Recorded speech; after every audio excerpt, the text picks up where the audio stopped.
We begin tonight with a case of a 14-year-old Chattanooga girl who was murdered and her body dumped on a front porch. Chelsea Hayes died last month on 12th Avenue, and today the man accused of killing her had his day in court. News Channel 9's Lindsay Jackson was in that courtroom, and tonight brings us some emotional testimony about how Chelsea Hayes died. Lindsay. Calvin and Latricia, the families of Chelsea Hayes and of Carlos Harrison sat in the courtroom today listening to the details of Chelsea's death. Many of those details are difficult to hear and were profound enough to prove reasonable doubt.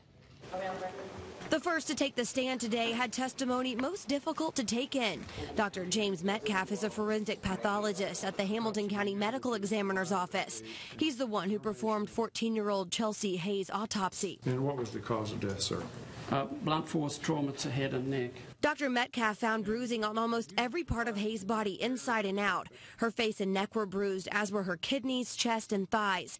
He found bleeding on her brain and evidence of trauma in her genitals. And the injuries to the vaginal and anal areas, would that be an indication of insertion into those areas? Yes. Injuries that happened at Tawana Mitchell's house on 12th Avenue, and police say Mitchell's son is the person responsible for them. Mitchell was home that weekend, but testified today she'd had 4 dozen beers in about 12 hours. I was cooking, I was drinking. You drinking? Yes, sir. And what were you drinking? Beer. I had 48 of them. Had what? Had 48 of them. 48 of them? Mitchell testified she'd been drinking all day when her son got home with Hayes. She says she went to bed after midnight and woke up the next day to her fiance. He said somebody on your porch. So I got up, put on some pants and stuff because I had on a gown. And went out there, and she was sitting on my swing. Mitchell says she tried to wake her, then realized she was dead and yelled for her son to call 911.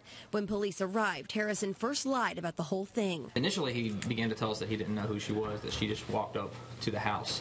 Then we confronted him with the fact that on all the other interviews we did, that it was not the information we found out, that we had found out, in fact, that that was a lie that had been made up.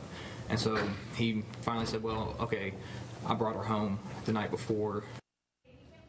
Harrison is charged with aggravated rape, criminal homicide, and tampering with or fabricating evidence.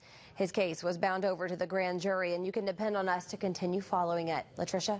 All right, Lindsay, a sad story. Thank you.